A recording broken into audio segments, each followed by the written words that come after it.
Hey everyone, it is hot as fuck right now, dude. I can really feel that it's almost June. But yeah, very good day, very good inputs, very good mindset. I'm starting to overthink less and really bridge everything I've learned this past 2 years together. Because it always feels like on these journals and cold calling sessions and just talking to my friends, everything like that, I'm always like changing, and it's a good thing, but it's like so much where it's just overwhelming. It feels like I have a paradigm shift every day at this point, but it's almost like not so productive because there's so many that each paradigm shift doesn't really matter, if that makes sense. And some are bigger than others, but I gotta stop labeling them as paradigm shifts. Like it's not a big deal, and you get the point. But yeah, awesome day today. So in short, I woke up on time. I actually woke up a bit earlier. Actually, no, I didn't. What I did is I went to sleep earlier, which is awesome. And as a matter of fact, I went to sleep earlier than my bedtime, which is, I haven't done that one in a fucking while. I was honestly just so tired before 11:20, where I didn't want to watch YouTube. I didn't want to masturbate. I didn't do any of that.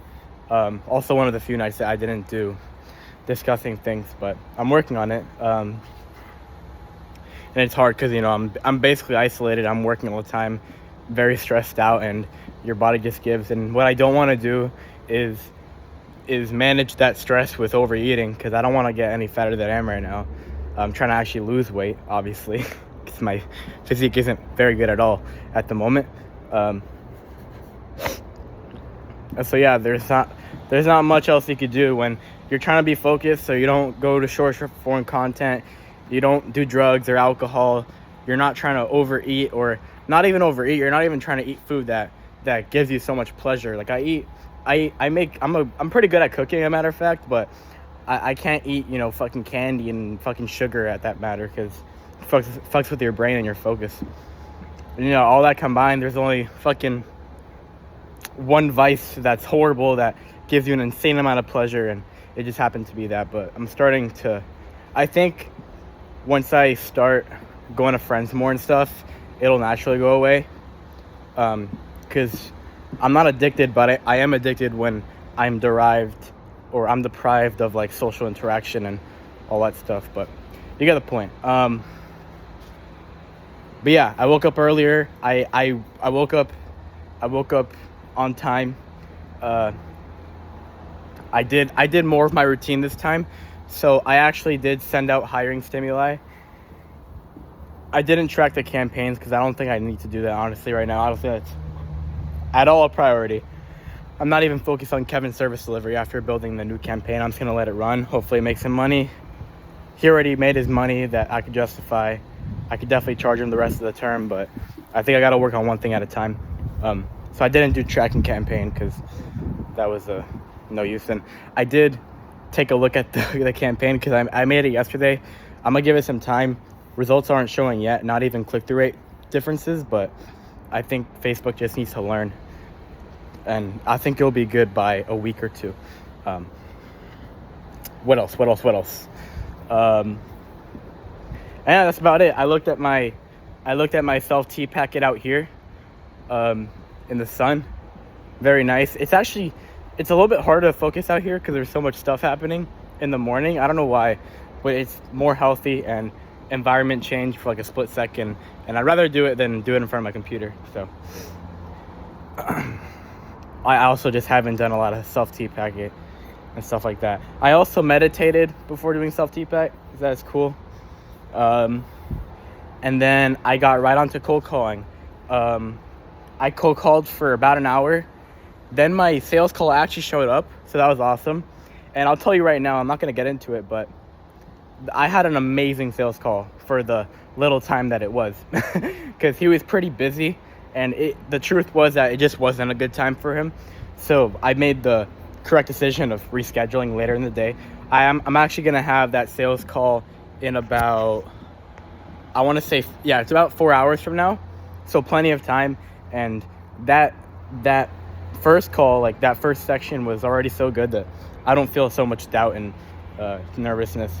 other than the fact that I was getting a little bit too fangirly at the end of how good a fit he was. But I'm trying to, one thing that I do is worth mentioning on this journal is that I'm still learning how to balance the Charlie Morgan approach and I forgot his name, but there's a few of these sales gurus on YouTube that are really fucking good, because sales is such an abundant skill out there that a lot of people are like actually legitimately good, and they can close like whoever, and they just have genuinely good info, even better than Charlie. But Charlie gives the best info when it comes to fundamentals. Those guys are really good at little nuances, behavior stuff, and I'm trying to balance those two, because Charlie has a different approach for them.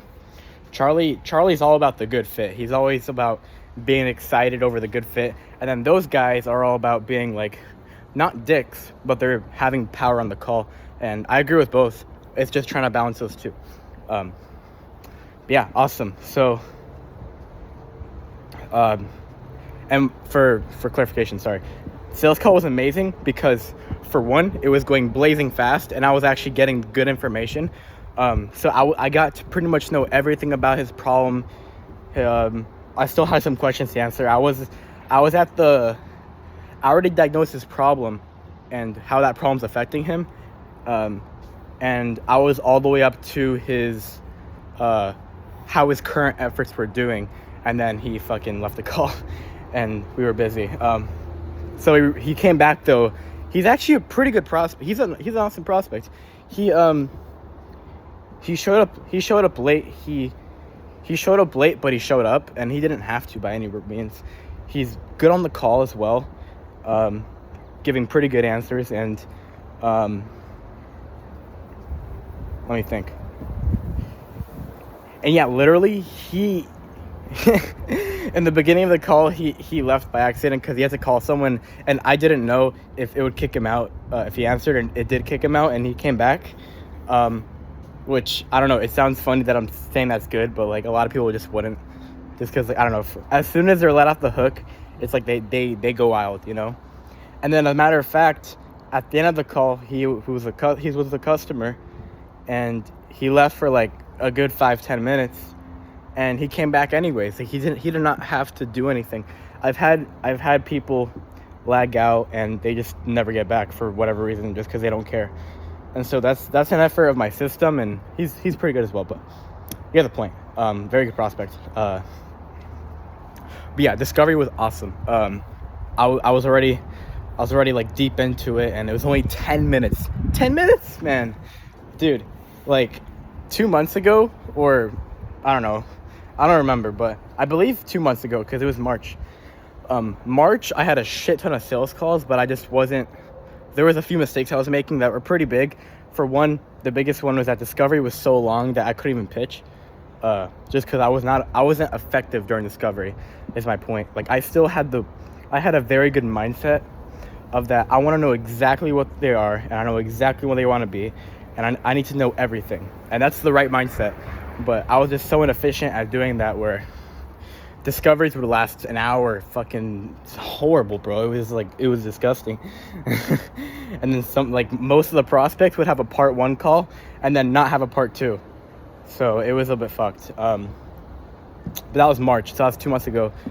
And yeah, like, what I'm saying is that 2 months ago, it literally, like, I don't know why I was getting, but to be fair with you, a lot of the prospects I was getting were just yapping their fucking dick off.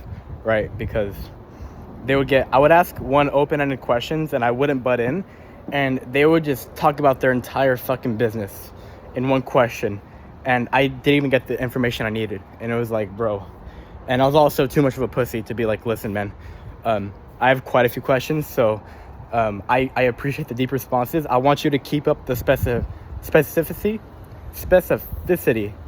I guess that's the word. But yeah, just like, it's about what I ask. I'll get the information if I need it, I promise. Same stuff like that. It's a little bit, it's not like super nice, but it's direct. So I'm gonna sneeze. Yep, that's the sound of the sun drying up my sinuses, which is awesome. Sneezing. Oh, I'm about to sneeze again. Or I'm good now. But yeah, that was the reason why that huge problem happened. But I got so much better at sales. I just need more sales calls, man. it's gonna be awesome. I can't wait. Just keep putting in work. Never give up. I am wondering though when those days come where I just really can't work, and I gotta be prepared for it, because I feel good right now, but the reason I'm a bit anxious is because I've been through those periods where you're doing good and there's a lot of doubt still, but you're doing good, you feel good, but you also feel bad at the same time. And then some days it's just like the only thing you're thinking about is that you're gonna fucking fail no matter what you do, and like it's almost like you snap out of a dream, you know. It's really powerful and it's not good. And so I'm kind of anticipating for that because I know it's gonna happen. One, because of my current self, but number two, because I just haven't got a lot of positive feedback. Like, positive feedback is getting a fucking client, you know. I haven't gotten a client in, if the month ends, 4 months. So haven't closed anyone since then. But I've gotten so close. Like, I've gotten numerous good prospects give me commitment up front, and they didn't close later. So it's regression to the mean. But what I'm saying is that I haven't had a lot of positive reinforcement that actually tangibly shows that I care about enough for my subconscious to care about. And yeah, it's dangerous, but we'll see what I'm made of when that comes, because it's still in my control. It's just what I'm saying. It's going to be very difficult to be consistent when those dips come, and that's why I'm a bit anxious. But yeah, that was a good information. I said that wasn't a waste of a journal. We're already at 12 minutes though, so I may keep going. Had an awesome sales call. Again, it ended early. It actually ended, it took like 20-30 minutes because of the time I was waiting. So I cold called a bit, had that sales call, half a sales call, and then I finished the cold calling. Cold calling was pretty good today. I got a lot of pitches, a lot of resonation as well. A lot of people just can't book at the moment because they're busy, or they want me to call them back or something like that. And yeah, I'm also learning. And at the end of the day, what I realized during that session is that I need to let go of the mindset that I could book anyone. It sounds weird, right? Like, it's like, that's the worst thing you could have said, Nick. But what I'm saying is that I need to let go of the expectation that if I'm pitching someone, they need to book a meeting, because then I'll essentially beat myself up if they don't, if they say whatever for classical conditioning, because a lot of things on the cold call are not very, you don't have much power over them. Like, I've met a couple prospects this morning where, dude, like, the classical conditioning was just taking them over.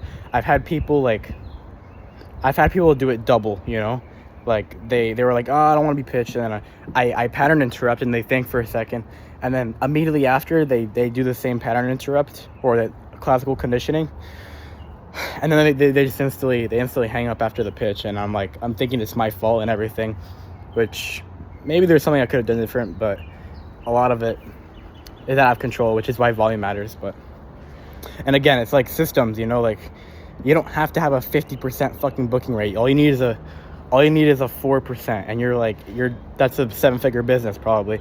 So like, I'll stop beating myself up for not booking a meeting with absolutely everyone. And I think one of the reasons I have this is because when I was cold calling car detailers, bro, I would book like 7 meetings a day, 10 meetings a day.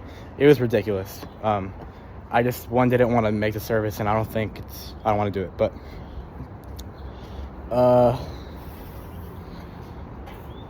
yeah, that's my day. I cold called. I had an awesome lunch. Used just the amount of calories that I needed. And yeah. Also, another huge thing that, like, this was low-key, not a paradigm shift, but just like a change in behavior that, like, really got positive reinforced, and I think I'm gonna do a lot more of it in the future, and just only do it, honestly, because it works for us. For so far, it fucking works. But I realize that, like, a lot of the times people aren't quite sure you're cold calling. So take your time to say the opener. And I know I've said this before, and I even, like, put it in my video, I just haven't been applying it because I thought that speaking faster was better. But this time it got really positive reinforced because I figured out a cadence, right? I figured out a cadence that I believe that it makes them digest the information so good that like a lot of them don't have a chance to hang up before they digest my information, because I don't reveal it to them till like later, and then they think about it. And what I'm saying is that I'll say, look, I'm giving you right now, and then they'll think about that. They're like, what is he giving me? And I'll say about the 100th cold call I've gotten this today, and then by that time they're pattern interrupted, and then I go, you can hang up now if you want, but if you got 2 minutes, then I could literally guarantee you've never heard of a concept like this ever in your life. How'd that sound? I say that, and either they're pattern interrupted or they'll do their classical conditioning instead of hang up. And that's the thing, is that the only time when you're fucked is when people hang up on you mid-sentence, because that shit sucks, because like you don't even know the outcome would have happened, because they make prejudgments on your statement and they hang up mid-call, it sucks. That's the only thing that sucks. But for this time, they either digest it and they let me pitch, or they say some classical conditioning, which then I could pattern interrupt. And as a matter of fact, today, even the people that get cold called like 50 times a day, like I pattern interrupted them and it worked. Like at the very least, I've gotten people to let me pitch like fully, and that's really good. So it's all about squeezing the juice. But I think honestly, I need to take a step back, and I gotta stop trying to perfect cold calling so much where it becomes a rabbit hole, because again, all you need is a 4. Like what I really want to get is like a consistent 3% booking rate, because 4 is a lot. I do believe that 4% booking rate is so much where it's hard to have consistency with that, because it's so many factors. Like say you have 2 days where you're just getting no pitches because you're calling shit leads, right? Like that will fuck it up. That's how high that booking rate is. And so I do think that like 3 to 3.5 booking rate is like the goal. That's the goal. And honestly, my KPI back then was 3.3. Not that I was hitting it often, but it was like the goal. So if I do that, if I could just do that, like I'll be totally fine. But yeah, because of what I learned yesterday, I'm gonna call everyone later today and book them in, because it's a life hack, man. Like I've got like 6 people that put contact again, and it was a good response, and that are I tell them the opener, and they'll fuck with it, and they'll be like, call me back, man. And so those people kind of book like really often. Well, from what I saw yesterday, because I booked like, I don't want to know how many meetings I booked extra. But yeah, I'm gonna do that. But yeah, let me talk about later today. So let me go to my house real quick, because the sun's killing me, and I just walked in circles for 18 minutes straight. Just get some cardio. I try to get cardio any chance I get. When I'm watching a YouTube video, when I'm working out, these journals, I always walk around, because walking is good for cardio. Not cardio, but for weight loss. But okay. I just completed this walk. Goals for today are start planning for what systems I'm gonna build Kevin, so that he could close more without so much reliance on him, because he's pretty bad at closing. And then I want to make sure that subsystems 1 through 3 are all set, and maybe even complete subsystem 4, which is the no-show system. Then if I have extra time, I'm going to cold call. I have a sales call at 5 p.m. my time. I actually made a mistake there. I said 4 p.m., but it's 4 p.m. his time.